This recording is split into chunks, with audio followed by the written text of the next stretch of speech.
থামুন। আপনার সন্তানকে ঠান্ডা লাগানোর জন্য ডাক্তার বা ফার্মেসি নয়, দায়ী আপনি নিজে। কিভাবে? আমি এই ভিডিওতে প্রমাণ করে দেব। আপনি কি জানেন আপনি প্রতিদিন যে ছোট্ট ভুলটা করছেন তার জন্য আপনার পকেটের টাকা যাচ্ছে ওষুধের দোকানে, আর আপনার সন্তান ধীরে ধীরে যাচ্ছে মৃত্যু ঝুঁকির দিকে? রাত ৩টায় যখন আপনার শিশু শ্বাস নিতে পারছে না আর আপনি পাগলের মতো যে কাশির সিরাপটা খুঁজছেন, তা আসলে সমস্যার সমাধান নয়, বরং আপনার বুক ধরফরানি বাড়িয়ে দিচ্ছে। আজ আমি সেই 10টি মারাত্মক গোপন ভুলের পর্দা ফাঁস করব, যা কোনো ডাক্তার সহজে আপনাকে বলবে না। আমি শপথ করে বলছি, এই ভুলের জন্যই আপনার সন্তান বারবার অসুস্থ হচ্ছে। কিন্তু ভয় নেই, সমাধান আমার কাছে আছে। ভিডিওটি শেষ পর্যন্ত দেখুন। আমি আপনাকে 10টি জাদুকরী টিপস দেব, যা আপনার সন্তানকে আইসিইউ থেকে বাঁচাবে এবং আপনি নিজেই হবেন আপনার সন্তানের সেরা ডাক্তার। আসসালামু আলাইকুম, welcome back to my channel. একজন মা হিসেবে আমি জানি বাচ্চার একটু কাশি হলেও বুক ধরপড় করে। আজ আমরা জানব কিভাবে আমাদের 10টি ছোট ভুলের কারণে সর্দি কাশি নিউমোনিয়ার দিকে এগোয় এবং ওষুধ ছাড়াই কিভাবে প্রাথমিক স্টেজে বাচ্চার সর্দি সারাবেন। 10টি মারাত্মক ভুল। আগে জানি আমরা মায়েরা অজান্তে কি ভুল করি, যা আপনার শিশুর জন্য সাইলেন্ট কিলার হতে পারে। ভুল 1, বাচ্চাকে অতিরিক্ত গরম কাপড় পরানো। এতে বাচ্চার ঘাম হয় আর সেই ঘাম বুকে বসেই নিউমোনিয়া হয়। ভুল 2, সামান্য কাশিতেই অ্যান্টিবায়োটিক খাওয়ানো। এটা বাচ্চার ইমিউনিটি সিস্টেম নষ্ট করে দেয়। ভুল 3, সর্দি হলে গোসল বন্ধ করে দেওয়া। এটি সবচেয়ে বড় কুসংস্কার। ভুল 4, ফ্রিজের ঠান্ডা খাবার সরাসরি খাওয়ানো। সর্দি কাশির সময় ঠান্ডা পানি, জুস বা আইসক্রিম খেলে গলার প্রদাহ বাড়ে। ভুল 5, বাচ্চার নাক পরিষ্কার না করা। নাক দিয়ে সর্দি না বেরোলে সেটা গলায় দিয়ে বুকে বসে যায়, যা সংক্রমণের কারণ।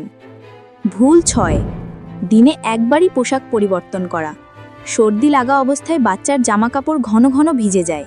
সেই ভেজা জামা সারাদিন পরে থাকা মারাত্মক ক্ষতিকর। ভুল 7, ঘুমানোর সময় মাথার দিক নিচু রাখা।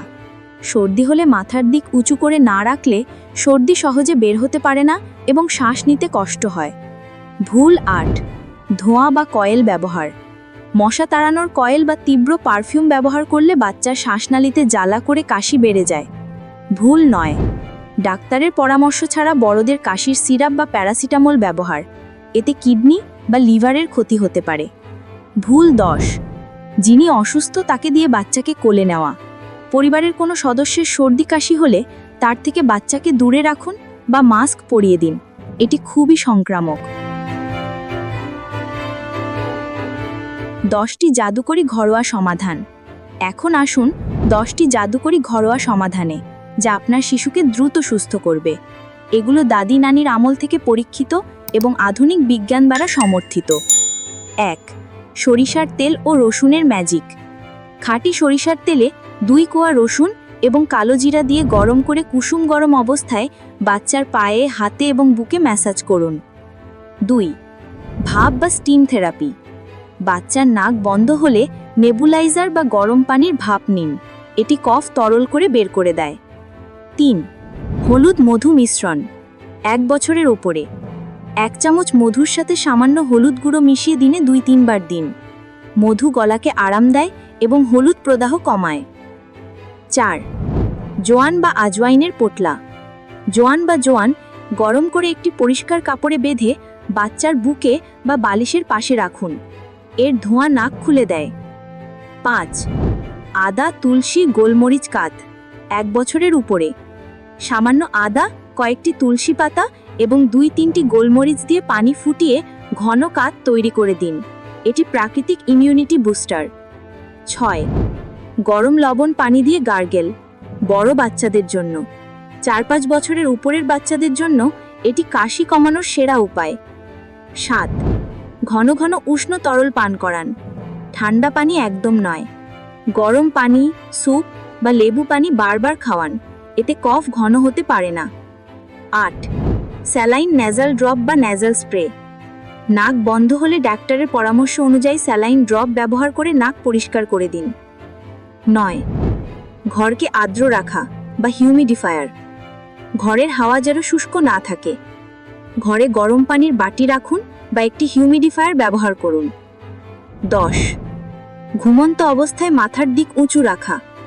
বাচ্চার বিছানার মাথার দিকে একটি ছোট তোয়ালে বা বালিশ রেখে মাথাটি কিছুটা উঁচু করে দিন।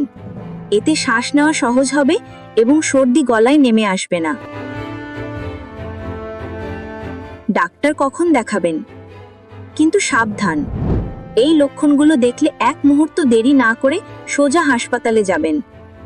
যদি দেখেন বাচ্চার শ্বাস নিতে কষ্ট হচ্ছে এবং পাঁজর দেবে যাচ্ছে, বাচ্চার জ্বর 100 ডিগ্রির বেশি, শিশু খাবার খেতে বা জল পান করতে পারছে না, শিশু অতিরিক্ত নিস্তেজ হয়ে আছে বা কাঁদছে না, আপনার শিশুর সুস্থতা আপনার হাতেই। ভিডিওটি ভালো লাগলে শেয়ার করে অন্য 10 জন মায়েদের সচেতন করুন। পরের ভিডিওতে জানাবো শীতে বাচ্চাকে গোসল করানোর 10টি সিক্রেট টিপস, যা না জানলে বাচ্চার কোল্ড স্ট্রোক হতে পারে। সাবস্ক্রাইব করে পাশে থাকুন।